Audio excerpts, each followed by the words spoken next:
Buenos días, hermanos, ¿cómo están? Gracias a Dios, un gusto verlos en esta mañana. Contentos de estar reunidos en este lugar, en la presencia de nuestro Señor Jesucristo, la Iglesia del Señor. Qué bueno que nos damos cita el día de hoy. Quiero hacer una oración especial antes de iniciar por nuestro hermano Charlie, nuestro hermano miembro de la alabanza. Él venía para acá en la mañana diligentemente y de forma puntual para cumplir con su tarea, su ministerio, su responsabilidad, y tuvo un accidente automovilístico. Nada grave, pero bueno, tuvo que esperar a que el seguro se hiciera cargo de la circunstancia. Experimentó una lesión en su mano y pues creo que también va a ser atendido médicamente. Entonces, vamos a orar por Charlie, ¿ok? Señor, queremos presentar delante de ti la vida de nuestro hermano Carlos Hernández, un hombre de Dios, un hijo tuyo, que de forma esforzada y valiente busca tu rostro, tu presencia y te sirve, Señor. Te pedimos que en este tiempo especial de dificultad lo bendigas, lo ayudes, lo ministres, llenes su corazón de gozo, de paz, de calma, y que, Señor, todos los servicios legales que intervengan operen a su favor, mi Dios. Te pido que lo guardes, lo bendigas, sane su mano y también su carro sea restablecido correctamente. En el nombre de Jesús. Amén y amén. Bueno, bien, antes de iniciar unos anuncios también, hermanos. Bueno, primeramente quisiera dar la bienvenida a todos ustedes, a los hermanos que nos siguen a través de la transmisión por internet, y preguntar si alguien viene por primera vez a la congregación. ¿Habrá alguien que nos visite por primera ocasión en esta mañana? Si es el caso, le pediría que levantara su mano en su lugar, solamente para poderlo conocer. No es el caso, todos hemos venido ya en el pasado. Gracias a Dios, muy bien, somos de casa. Quiero dar un anuncio importante, pero bueno, antes un comentario. Si está fallando el micro, me lo pueden cambiar yo, tal vez por uno alámbrico. Lo importante es que no se vicie durante la enseñanza. Ok.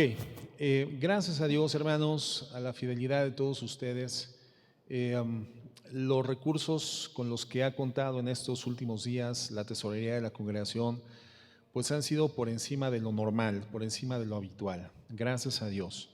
Lo que nos ha permitido progresar en la elaboración de nuestros baños, la construcción de nuestros baños de manera muy favorable, sin detenernos. Contamos con los recursos para poder llevar a término la construcción de nuestros baños, hermanos, y eso es una bendición extraordinaria. Estamos al corriente con nuestra renta, estamos al corriente con nuestros gastos, y pues, hermanos, esto es algo que habla de una congregación que es formal, que está creciendo, que se está formalizando en la aplicación práctica de los principios bíblicos, y de verdad gracias a Dios por ello.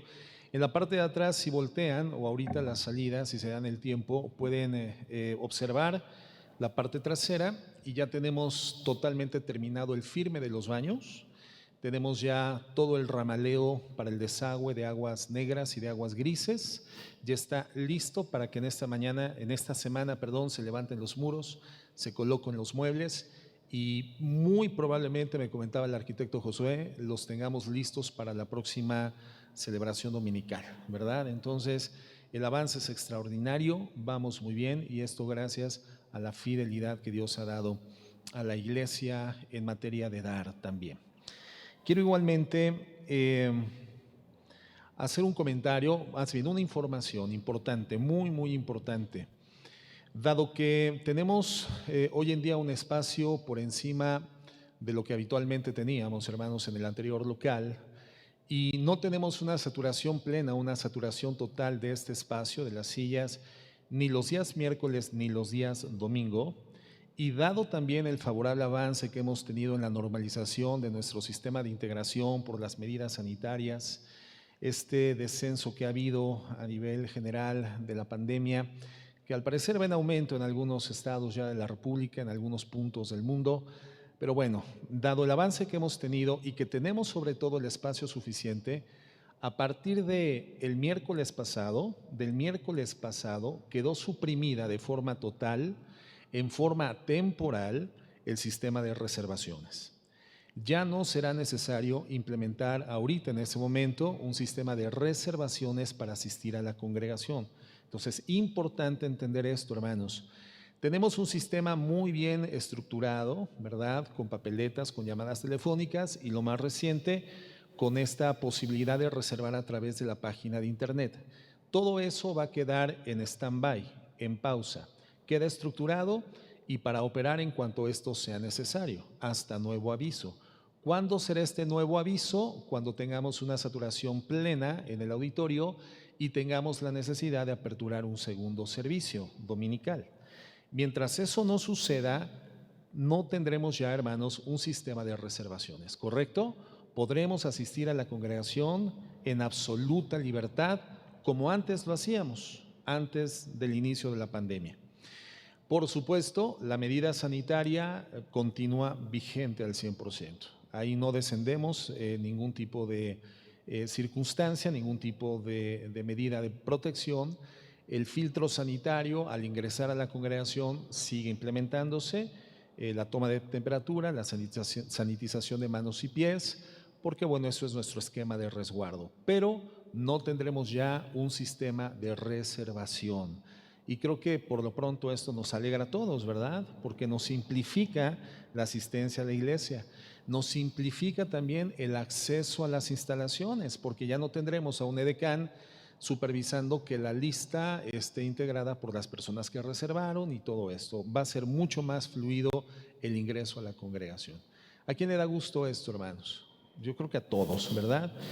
Pero continuamos, por supuesto, con las medidas sanitarias para resguardar nuestra condición de seguridad interna en la congregación. Muy bien.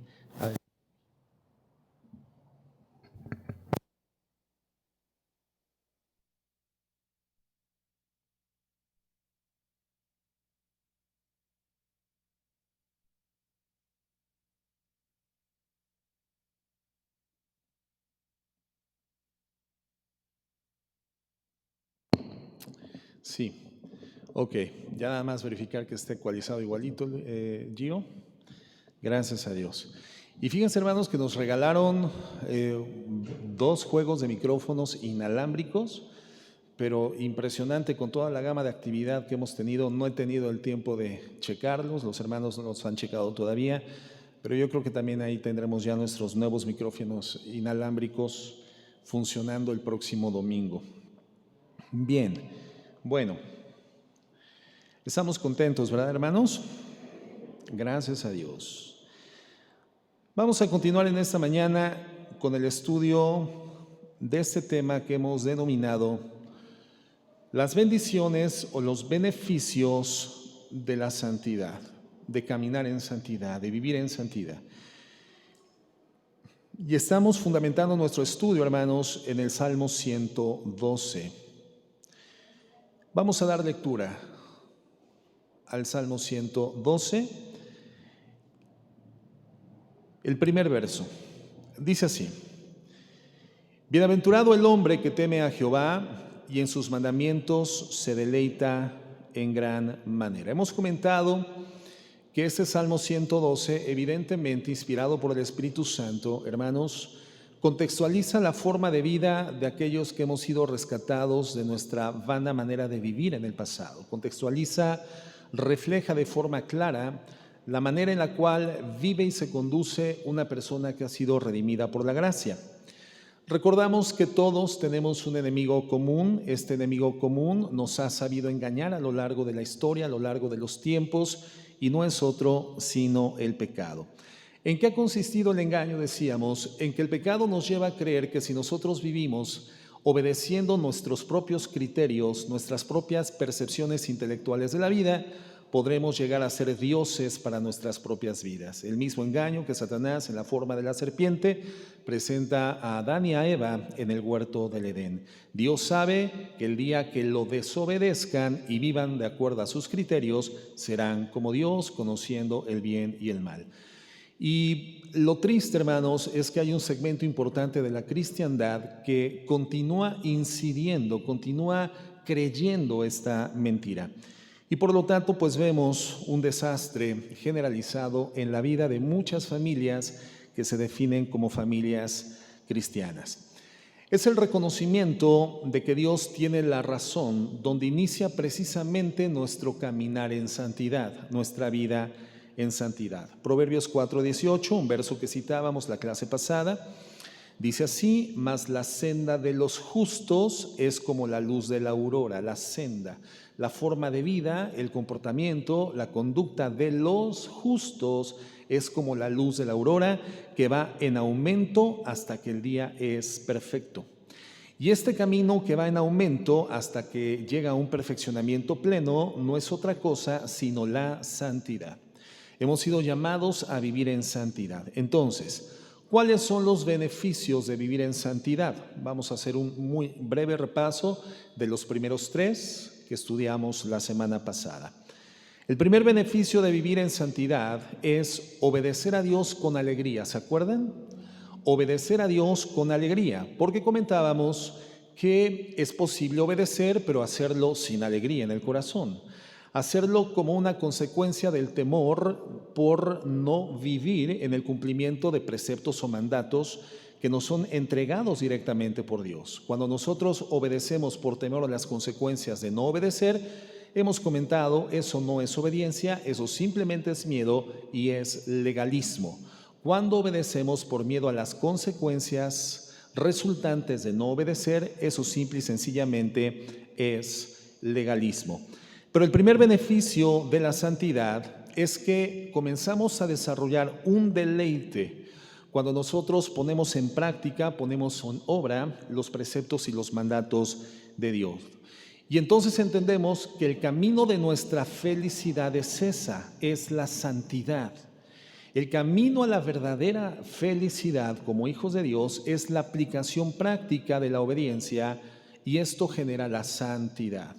De la misma forma que la fe demanda la evidencia de la obediencia para poder establecerse como fe verdadera, porque si yo digo que creo en algo pero no hago conforme a lo que digo que creo, entonces realmente no lo creo, mi fe es una fe falsa.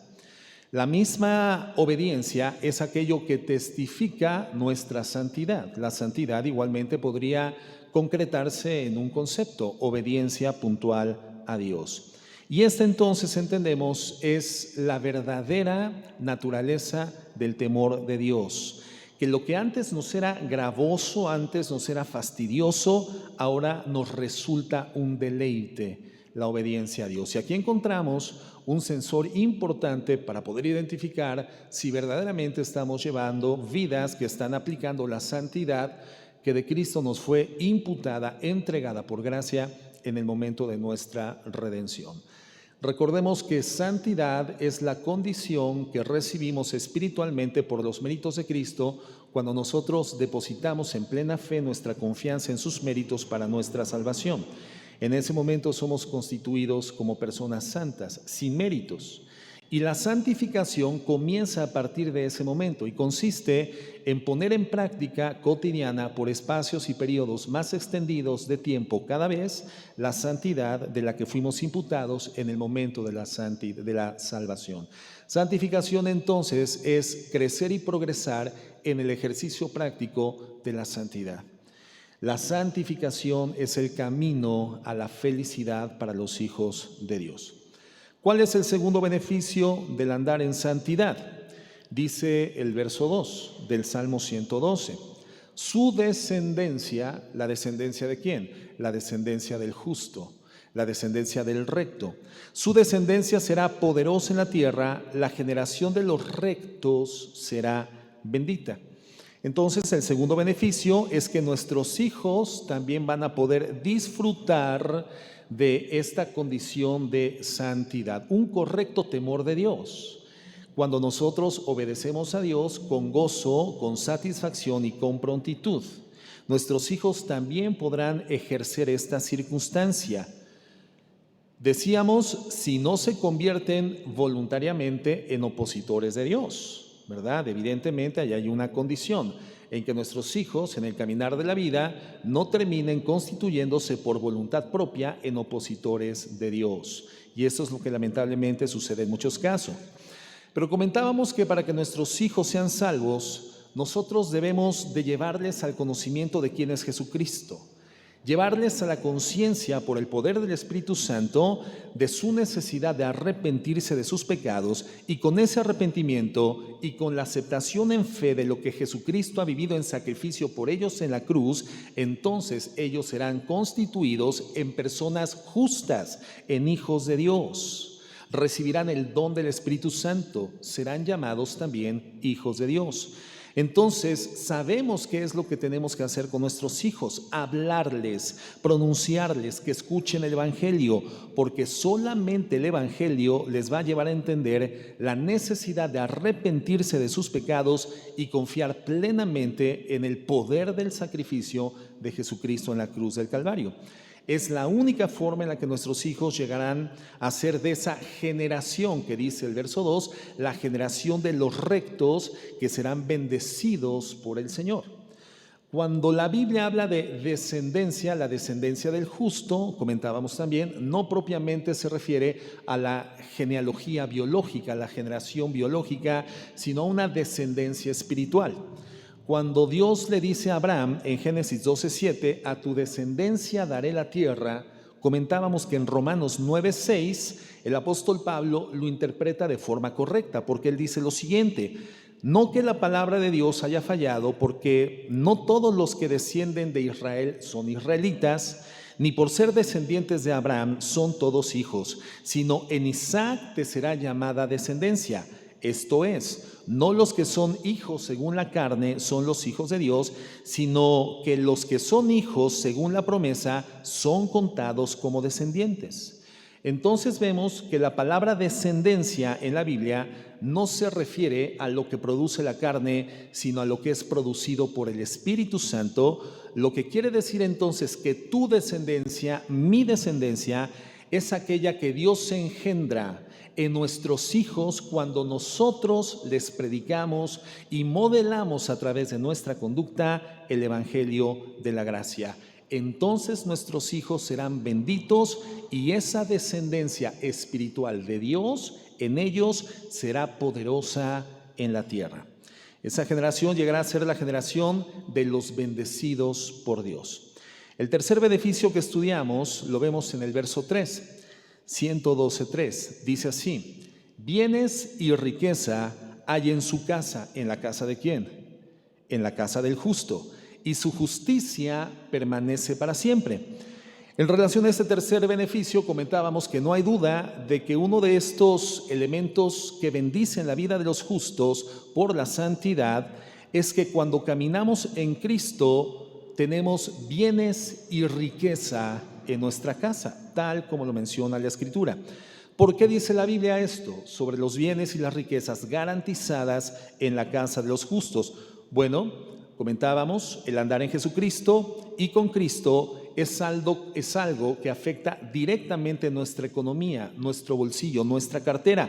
Porque alguien que camina al lado del Señor, al abrigo de la obediencia a sus preceptos, es alguien que confía en Dios para la toma de decisiones económicas.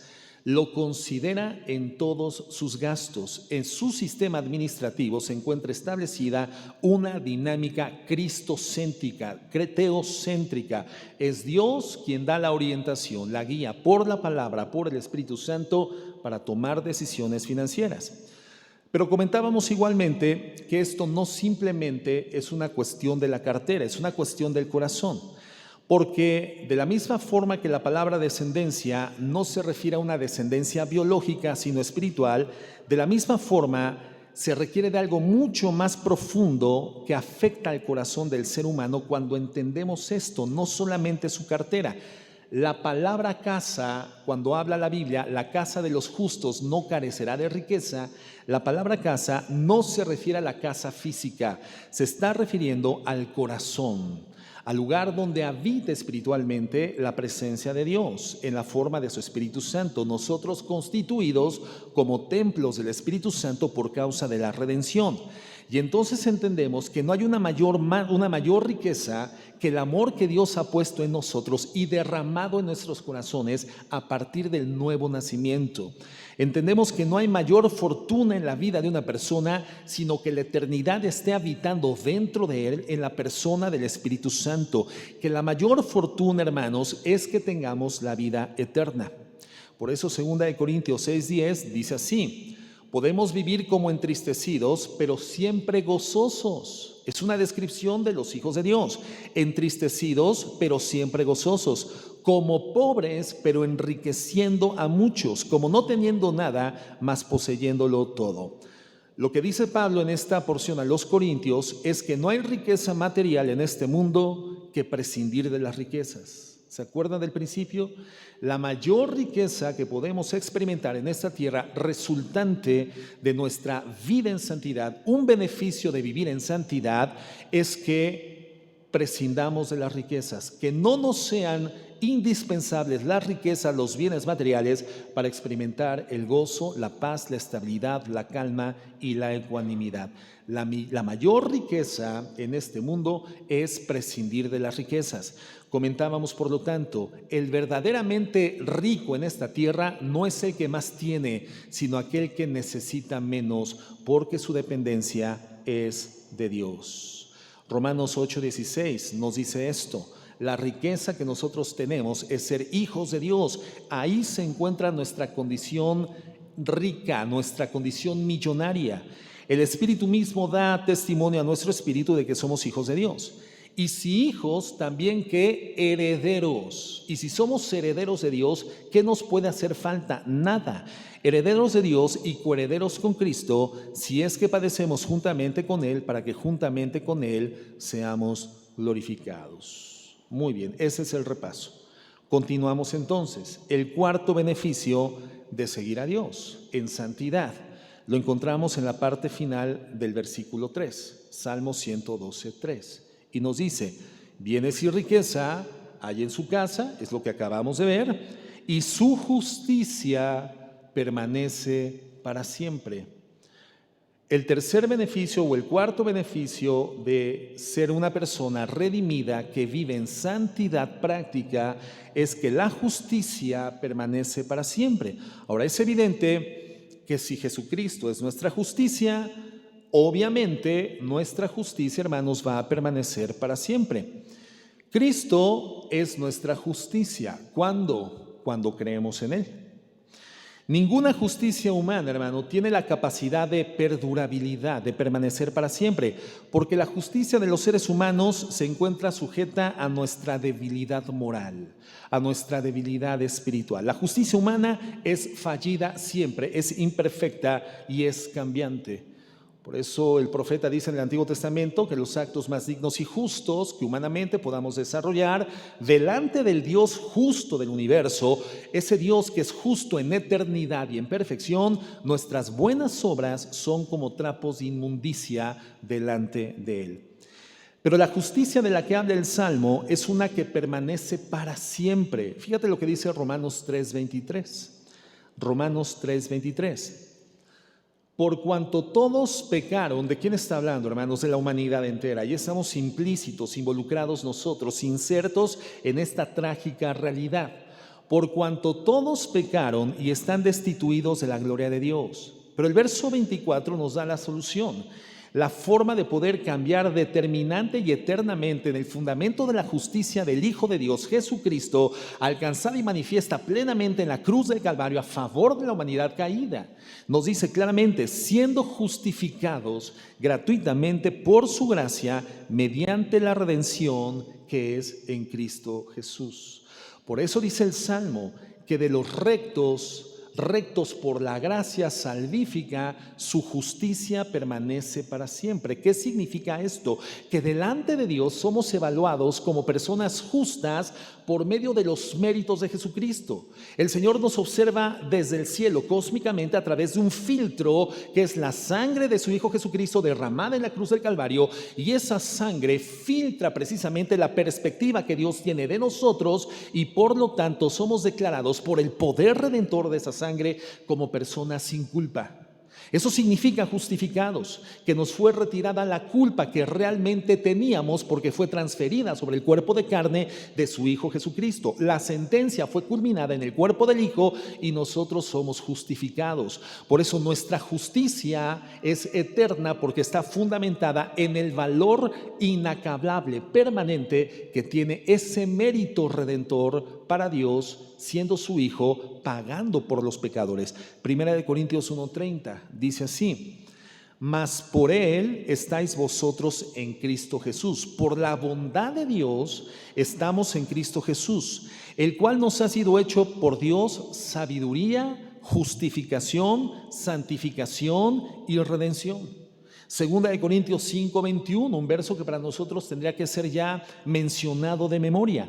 Al que no conoció pecado, por nosotros lo hizo pecado, para que nosotros, los pecadores, fuésemos hechos en Cristo la justicia de Dios. Entonces, nuestra justicia, entendemos por qué dice el Salmo 112, es una justicia que permanece para siempre. Porque nuestra justicia, hermanos, es Cristo. Por lo tanto, es una justicia irreversible, es una justicia irrevocable. Cualquiera de nosotros que haya creído en Jesucristo como su Salvador, no solamente ha sido perdonado, es decir, ha sido hecho inocente, sino que le ha sido imputada una justicia que es Cristo mismo. Entonces, hermanos, hemos sido hechos justos con una justicia que nunca será puesta en duda. El único que podría poner en tela de juicio nuestra justicia sería Dios, pero ante Dios nuestra justicia, que es Cristo, jamás será puesta en duda. Por lo tanto, es irrevocable, es irreversible y es para siempre. Bendito Dios, hermanos. ¿Qué significa?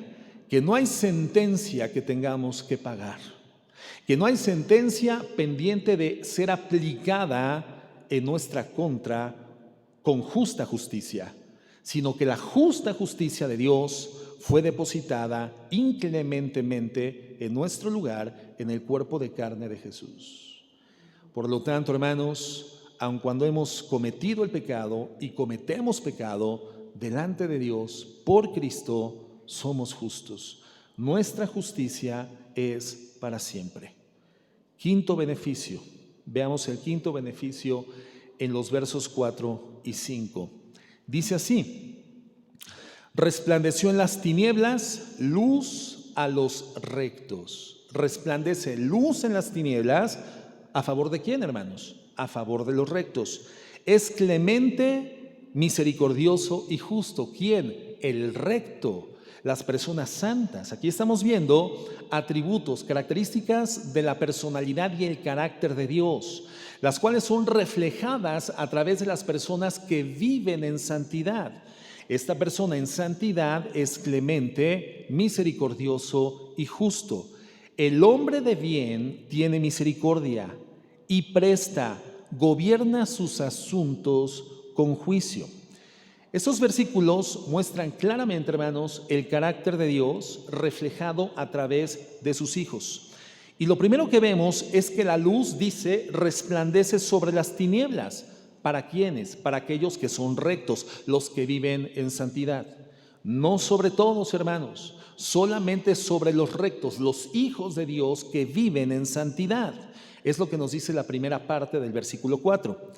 Entendemos entonces, si la luz tiene el poder de disipar las tinieblas, porque ese es el poder de la luz, ¿cierto o no? Tú cuando llegas a tu casa por la noche, aun cuando sabes perfectamente bien dónde está la ubicación del mobiliario, tú no te atreves a entrar en medio de la oscuridad, porque las tinieblas te pueden llevar a hacer tropezar, te pueden hacer caer, te pueden accidentar. Las tinieblas tienen que ser disipadas para que puedas entrar y habitar con comodidad y utilizar los servicios en tu casa con toda seguridad. Entonces, ¿cómo disipamos las tinieblas, hermanos? Encendemos la luz, prendemos el foco, y si te la cortaron por exceso de pago, prendes una vela, un quinqué, y disipas las tinieblas. Ese es el propósito y el poder de la luz, disipa las tinieblas. Entonces, con la luz disipando las tinieblas sobre la vida de los rectos tenemos hoy la capacidad de ver cosas que antes no veíamos, de apreciar cosas que antes no apreciábamos, moralmente, espiritualmente y físicamente. Y una de las cosas que antes no veíamos es que el Señor es soberano, que Dios lo gobierna absolutamente todo, nuestros asuntos espirituales, morales y también económicos. Y por eso podemos hacer las cosas como Dios las hace, con amor, con misericordia y con justicia. Entonces, este beneficio lo vemos en dos partes y prestemos atención, por favor, como dos caras de la misma moneda. La primera parte del beneficio la vemos en el versículo 4, cuando se menciona a los rectos, es decir, aquellos que caminamos bajo la obediencia del Señor, la dirección de sus preceptos. Dice que somos clementes, misericordiosos y justos. Una persona que tiene temor de Dios, escuchemos bien esto, por favor, no tiene temor a quedarse sin dinero. Una persona que tiene temor de Dios no tiene temor a quedarse sin dinero. Por eso, dice el verso 5, es misericordioso y presta. Estoy hablando de la primera parte del beneficio, lo vuelvo a repetir. Una persona que tiene temor de Dios no tiene temor de quedarse sin dinero y por eso es misericordioso y presta. No es alguien a quien le preocupe el dinero en el sentido de andar siempre agobiado por la falta o por el excedente de los recursos. Es alguien que confía en Dios y confía en su puntual provisión a favor de su vida. Por eso presta. Por eso es liberal, por eso liberta los recursos que tiene en sus arcas, en sus bolsillos. Lo hemos comentado siempre, una persona que teme a Dios no tiene el dinero en el corazón, lo tiene en la mano porque de la mano lo puede desplazar hacia donde se encuentra la necesidad. Es alguien que confía en Dios y en su provisión, porque sabe que lo que tiene no es suyo. Sabe que lo que tiene no es suyo. Sabe perfectamente bien que no es propietario absolutamente de nada, sino de parte de Dios, un administrador de bienes materiales y de bienes espirituales en esta tierra. Y es aquí donde entra la segunda parte de este beneficio, en el versículo 5, donde dice que el recto no tiene temor de quedarse sin dinero. Y justamente este es el beneficio, no tener temor, hermanos, de quedarnos sin dinero. Un beneficio de la gente que vive en santidad. Que la santidad la evidencia por vía de una obediencia gozosa, con alegría, con deseo de obedecer al Señor y por lo tanto busca toda oportunidad para poner en práctica y en obediencia los preceptos de Dios. Una persona que vive en santidad tiene este glorioso beneficio, no tener temor, no tener miedo de quedarse sin recursos financieros. Y esto, hermanos, es un beneficio extraordinario. Díganme si no. No estar siempre temerosos por los recursos financieros, por los recursos económicos. Pero ojo, mucha atención. Que no tengas ese miedo, hermano, no implica que cuando prestes lo hagas imprudentemente. Es importante lograr el equilibrio, porque el versículo termina diciendo que gobierna sus asuntos ¿cómo? Con juicio. Es decir, con equilibrio, con justicia, con inteligencia, con prudencia.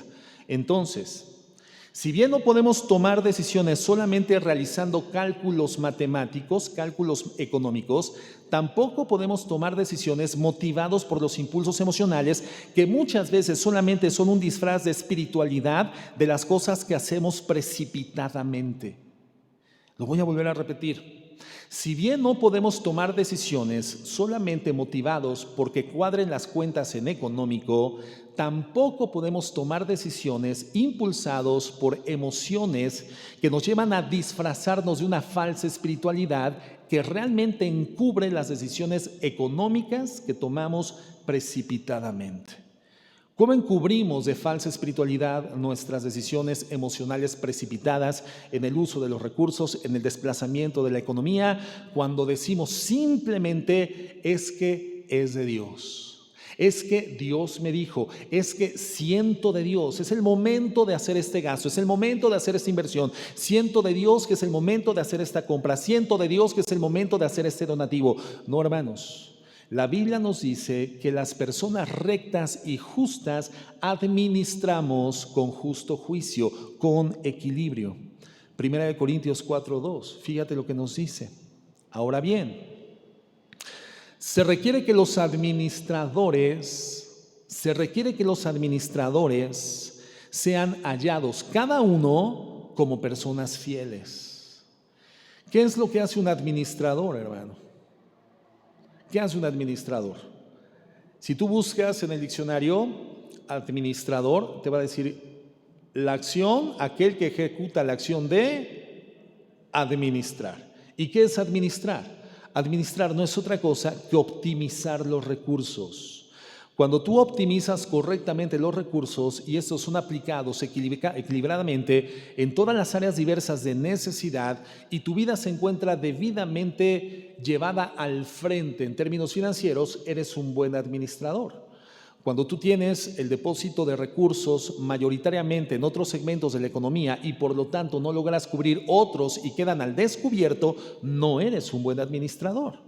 Un administrador es un buen optimizador de los recursos. Los recursos alcanzan justamente para poder cubrir las necesidades en los diferentes renglones de la vida. ¿Qué quiere decir esto entonces? Que la verdadera piedad nunca es irresponsable. La verdadera piedad nunca es irresponsable. Entonces, no podemos, por un lado, dejarlo todo al cálculo matemático, por ejemplo, como cuando los jóvenes se quieren casar y no toman esta decisión hasta que tienen un departamento propio y todas las necesidades materiales cubiertas, y si no, no se casan. No podemos dejarlo todo al cálculo económico, pero tampoco debemos de ser insensatos, es lo que nos está diciendo la Biblia. Se trata de tomar un equilibrio, porque no se puede ser recto y a la vez ser insensato. Pero la forma práctica de resolver los asuntos financieros, los asuntos económicos que se nos van presentando en la vida, ¿cuál es? La que nos está enseñando el Salmo. Es la siguiente: si tenemos una buena relación con el Señor, y solo si tenemos una buena relación con el Señor, una vida que camina en santidad, el Señor hará que su luz resplandezca en nuestras tinieblas y tomaremos decisiones sabias.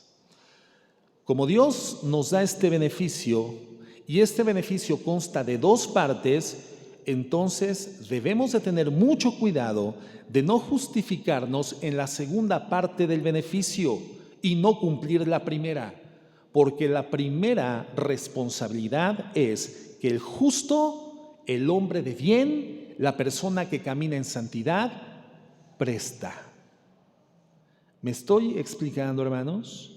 Entonces, como hijos de Dios somos llamados a vivir vidas equilibradas, pero es imposible una vida equilibrada si la luz de Dios no resplandece disipando las tinieblas de tu vida. Y es imposible que esta luz disipe la tiniebla de tu vida si no caminamos en santidad. La persona que tiene temor de Dios no tiene miedo a quedarse sin dinero y por lo tanto es misericordioso, presta, cubre necesidades.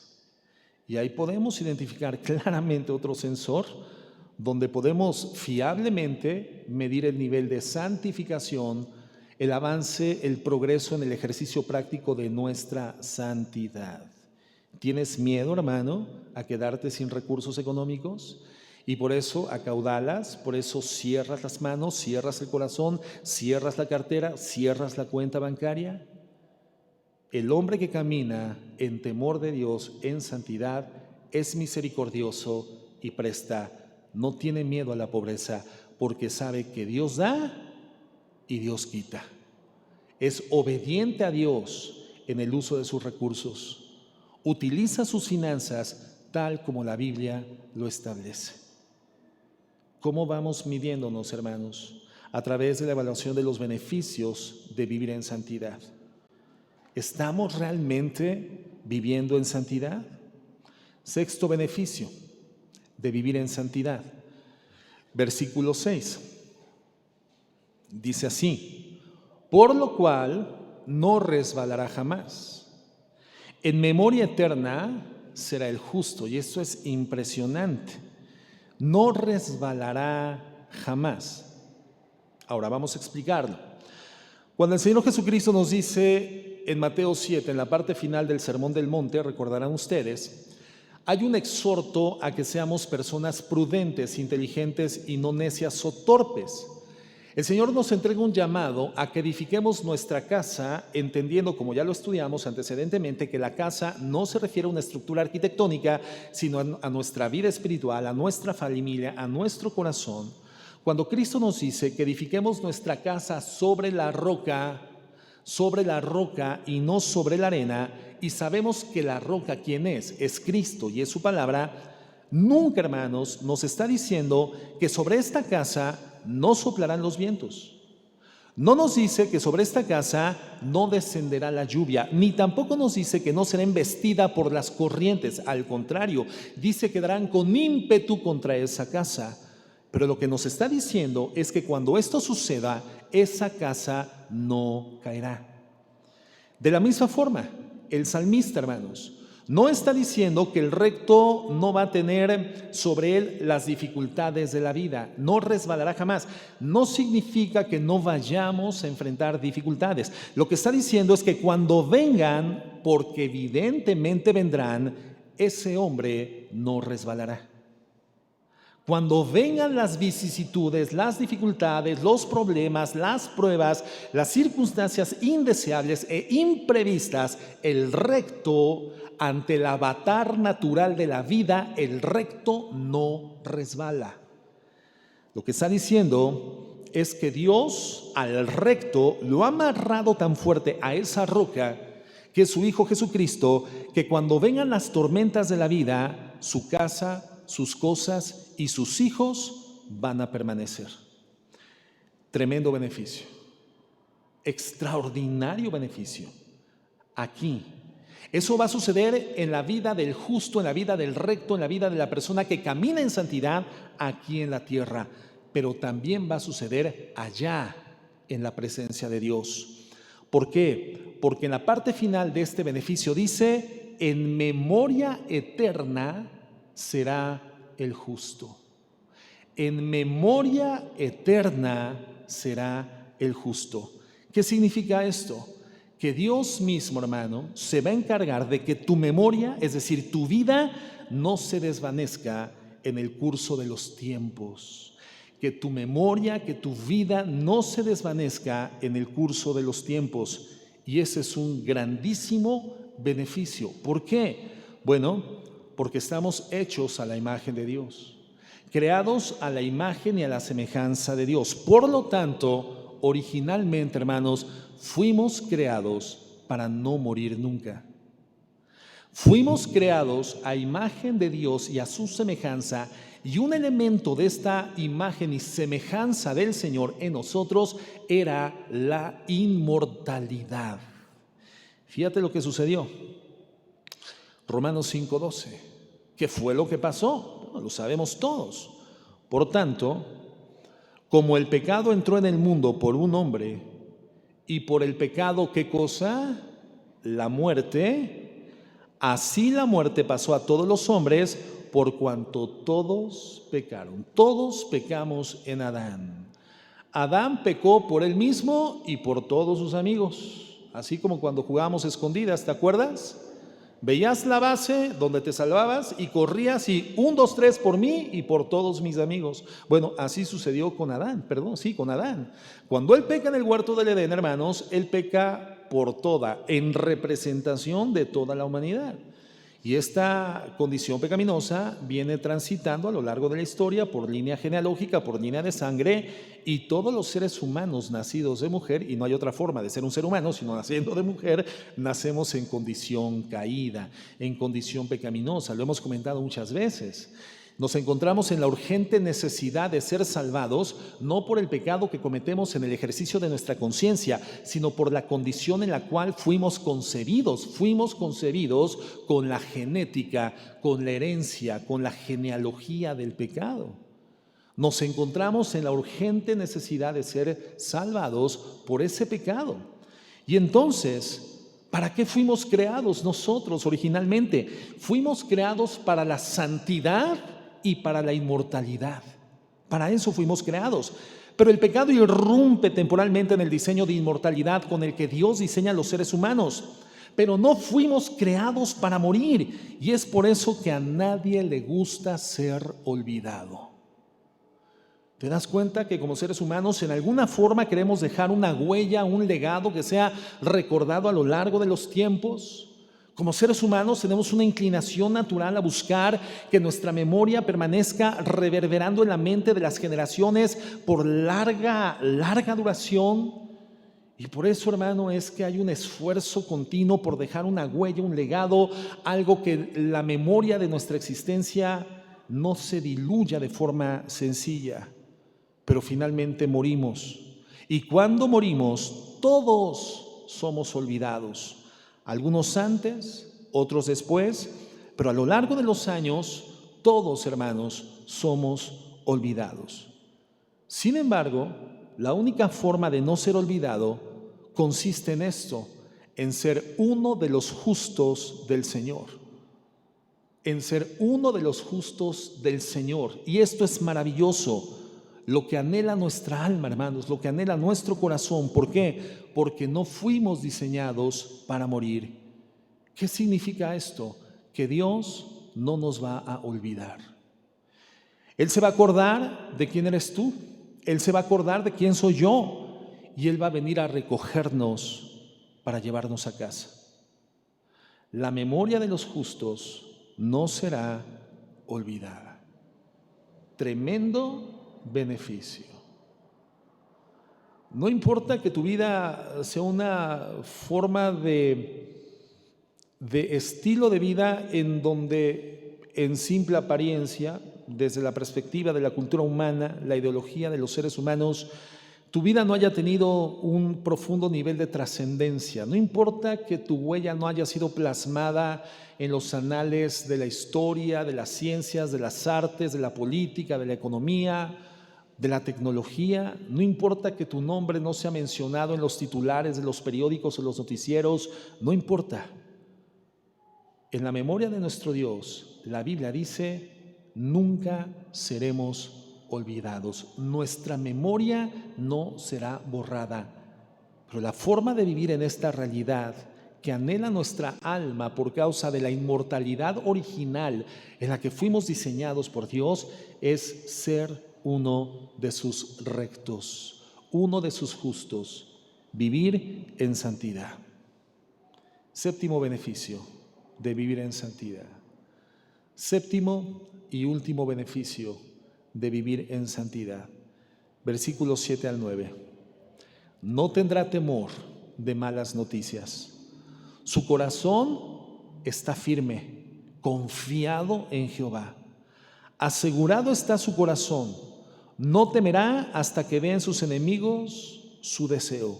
Reparte, da a los pobres, su justicia permanece para siempre, su poder será exaltado en gloria. Y al igual que el beneficio anterior. Aquí no dice que no vendrán malas noticias a tu vida. El verso dice, no tendrá temor de malas noticias. Lo que está diciendo entonces es que cuando vengan las malas noticias, nuestro corazón no va a resbalar. Cuando vengan las malas noticias, nuestro corazón no va a resbalar.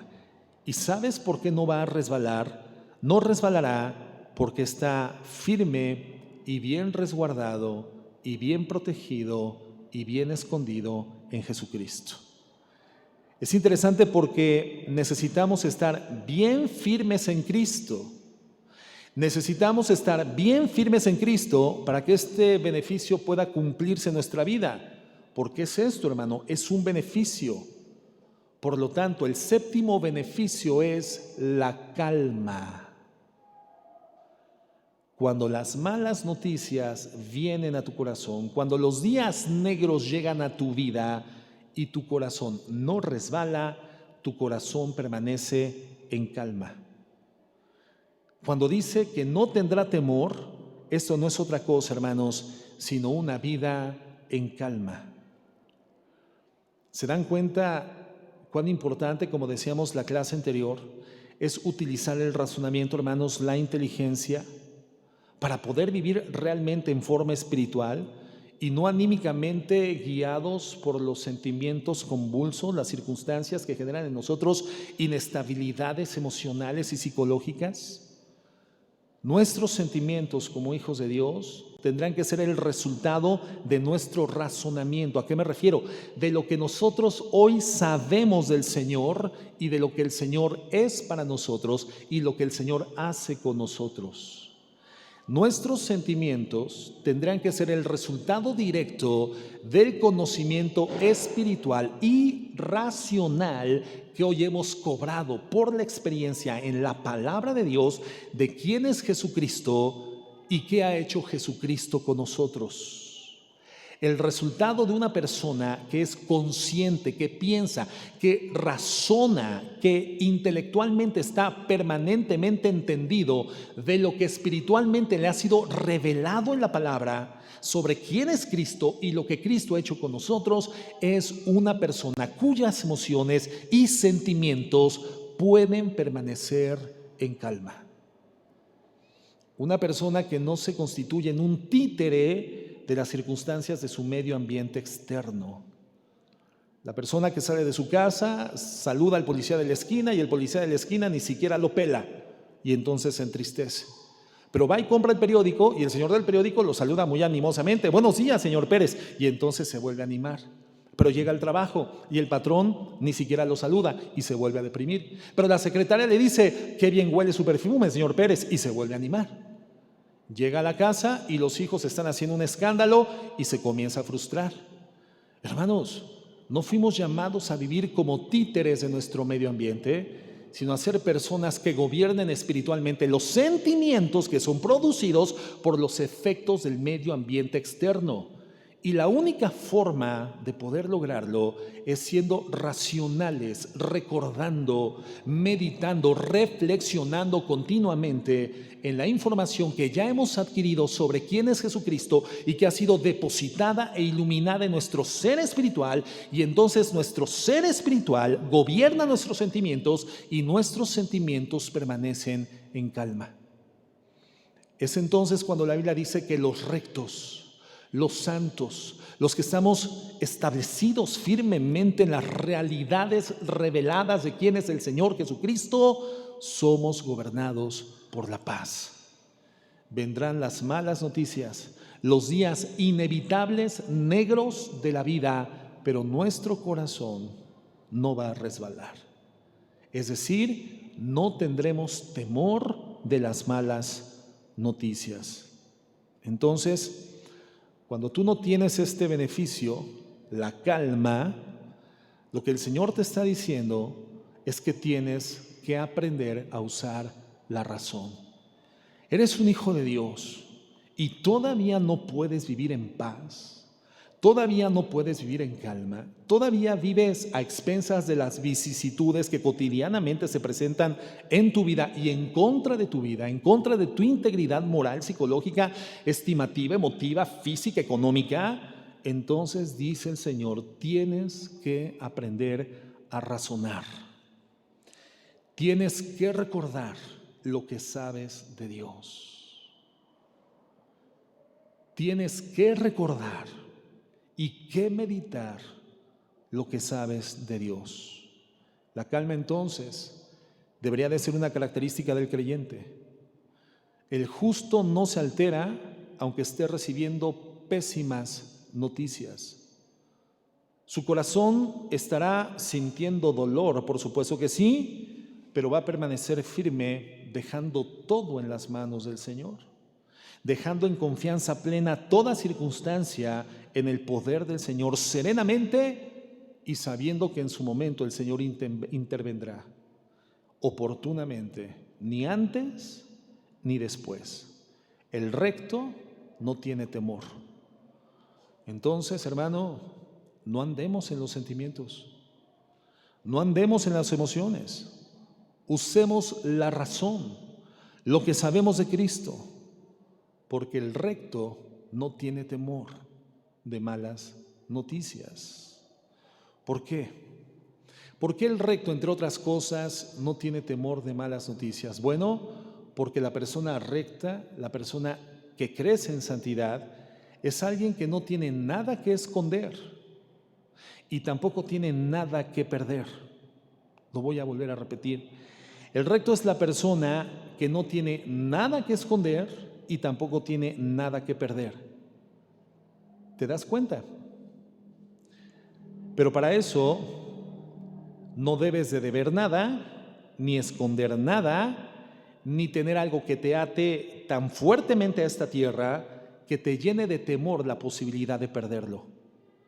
Si tú estás amarrado a las cosas de este mundo, tienes cosas que perder y entonces tendrás temor cuando vengan las crisis.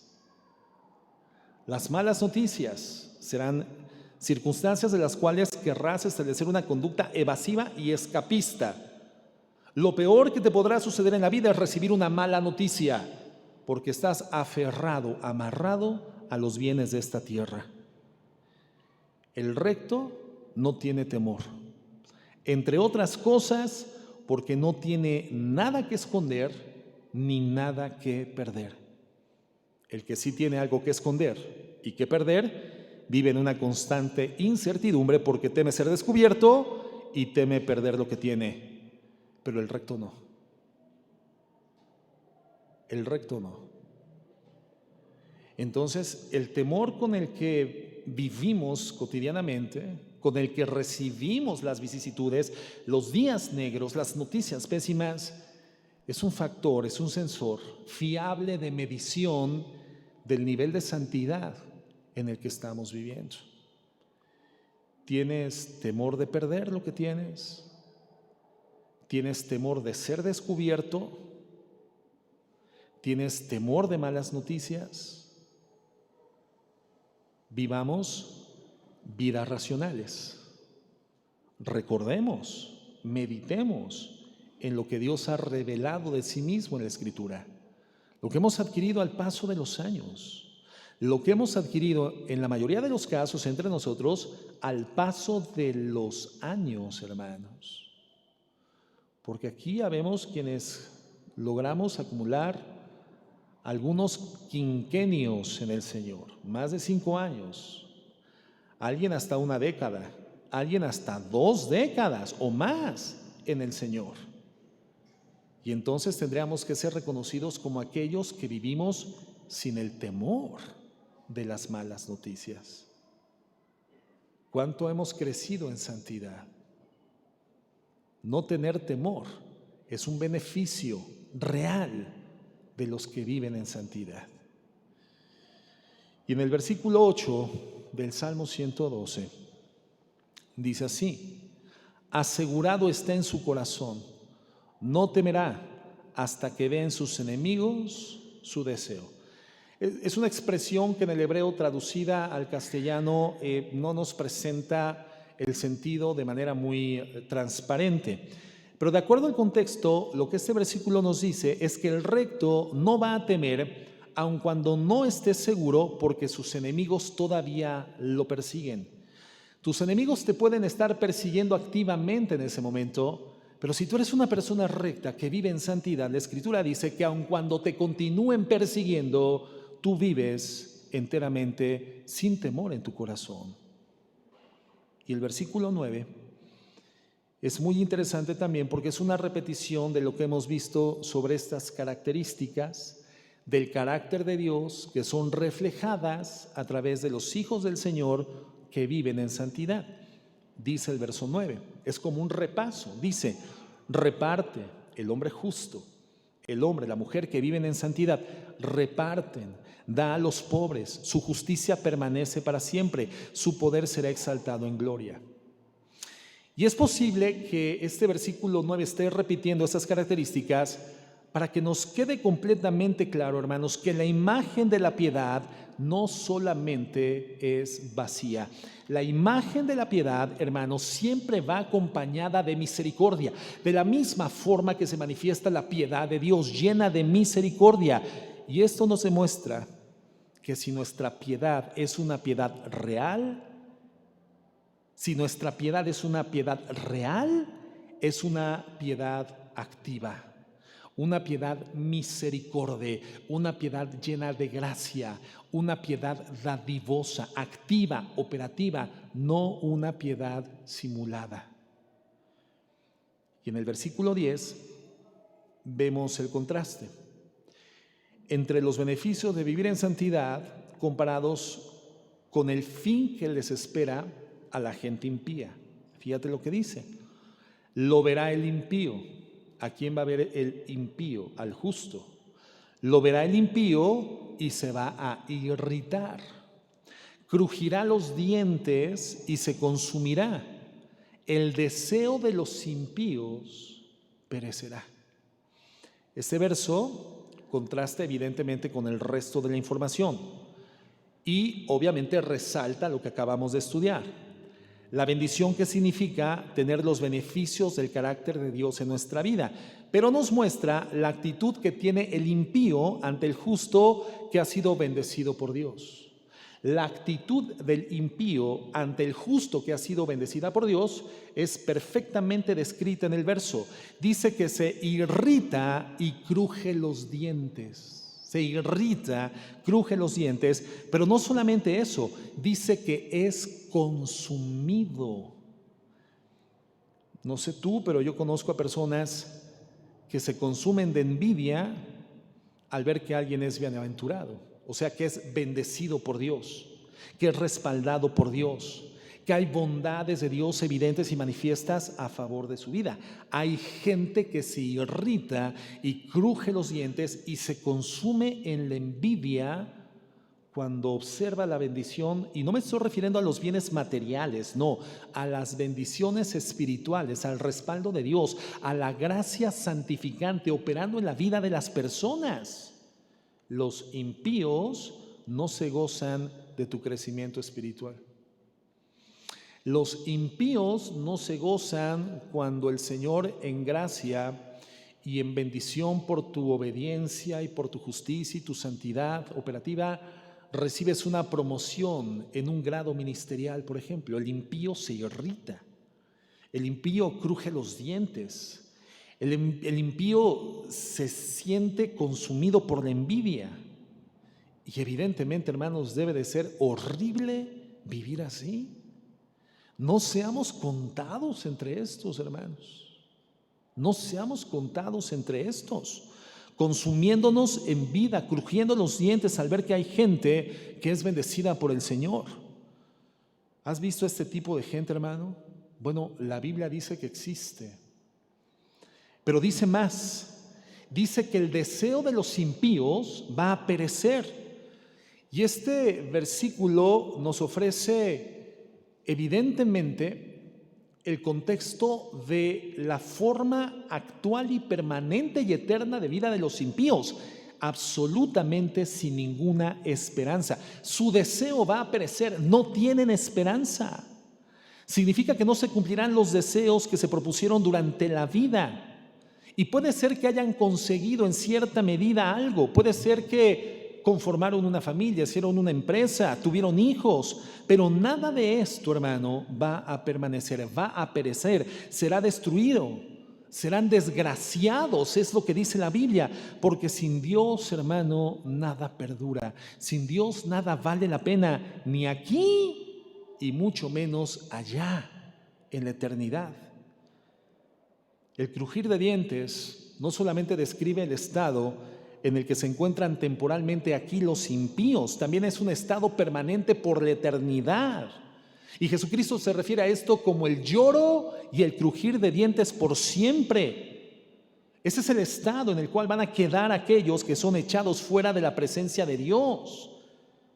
Aún las personas que al interior de una comunidad cristiana realmente no han sido hechas santas por la redención, que han rechazado el mensaje del Evangelio, que le han dado la espalda y han decidido vivir simuladamente una vida de piedad. Y todos los beneficios de vivir en santidad que hemos revisado son elementos sensoriales, son factores que tenemos que considerar con inteligencia, con coherencia, transparentemente aplicarlos a la conciencia de nuestra vida personal, porque nos van a permitir identificar si vivimos o no vivimos en santidad. Y este estado, hermanos, no solamente significa que se van a lamentar de su situación, hermanos, significa también el lloro. Es decir, ellos seguirán deseando con todas sus fuerzas destruir a las personas justas, a las personas santas, y se llenarán de ira cuando no puedan realizarlo, al darse cuenta de que esto será imposible para ellos. Y entonces, dice la Biblia, crujirán los dientes. Lloro y crujir de dientes por siempre. Este versículo nos dice que llegará un día donde la maldad va a desaparecer para siempre.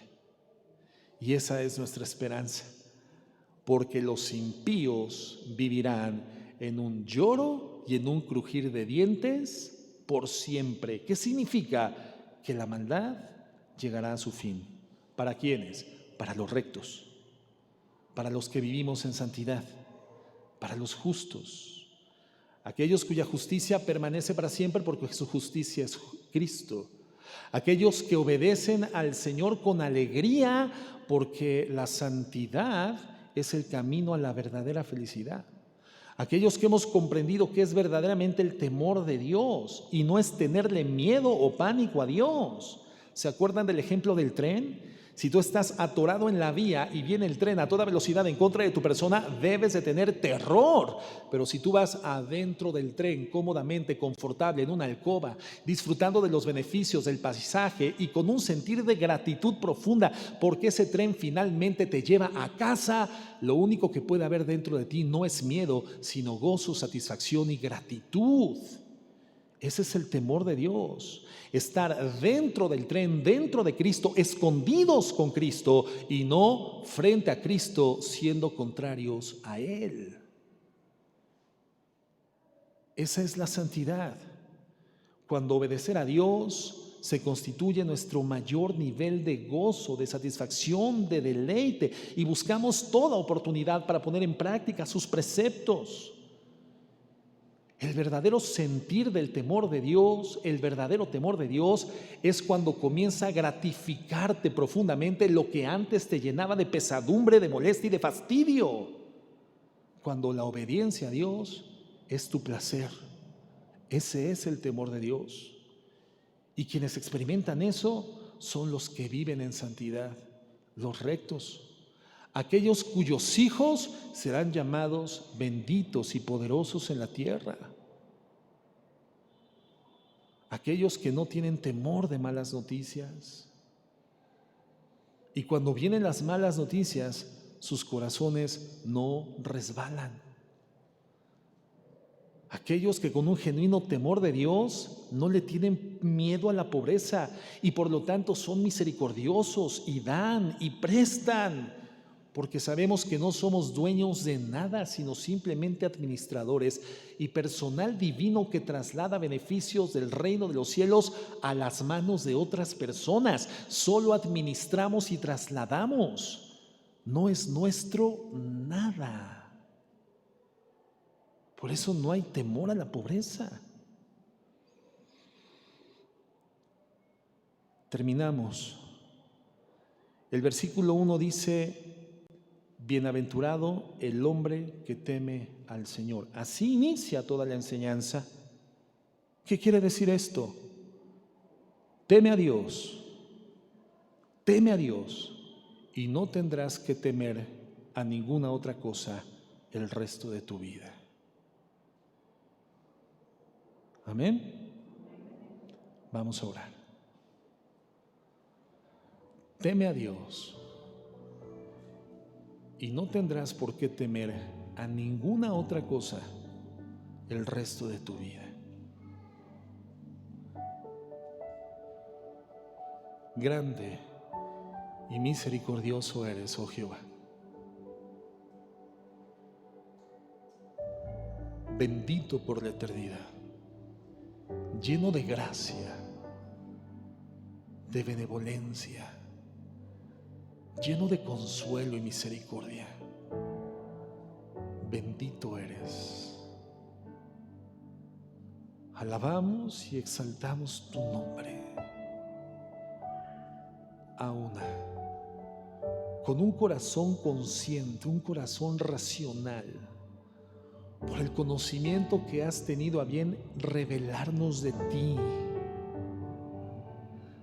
siendo racionales, siendo inteligentes, vivimos en santidad. Bendito Dios. Seamos contados quienes aquí estamos entre los justos y los bendecidos de la tierra. Que nuestra generación también sea llamada bendita y nuestros hijos vivan entre los poderosos con tu poder. El poder que tú le das, Señor, a tu descendencia espiritual. Por lo tanto, entendemos nuestra tarea como padres, predicarles el evangelio y modelarlo con nuestras vidas. Bendecimos tu nombre. Cuántos beneficios extraordinarios, mi Dios. Cuántos beneficios y bendiciones por vivir una vida santa. Tu luz resplandeciendo entre las tinieblas, sobre la mente y el corazón de los rectos. Tu gozo pleno en nuestros corazones cuando te somos obedientes.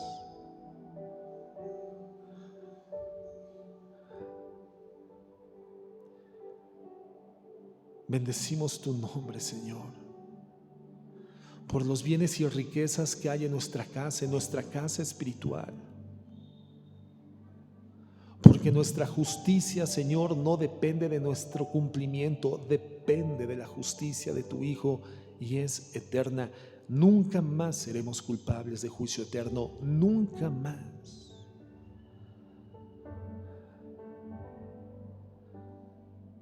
Bendecimos tu nombre, Señor. Exaltamos tu majestad. Cuán grandes son tus obras, porque no resbalaremos jamás. Y en memoria eterna seremos nosotros los justos, porque no fuimos diseñados para morir, sino para la santidad y la eternidad. Bendecimos tu nombre y exaltamos tu majestad, porque no tendremos temor de malas noticias y nuestro corazón permanecerá firme, confiado en Jehová. Asegurado nuestro corazón, no temeremos hasta que veamos en nuestros enemigos su deseo, Señor, nuestro deseo. Porque repartimos a los pobres y nuestra justicia permanece para siempre, porque eres tú, Jesús, y reflejamos tu carácter, porque tu carácter es la santidad. Ayúdanos, mi Dios. Gracias por enseñarnos a ser gente tuya, a ser gente santa,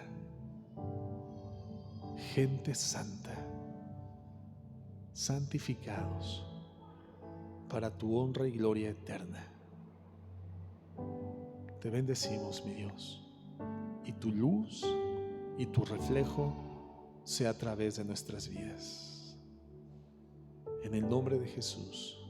Amén y amén.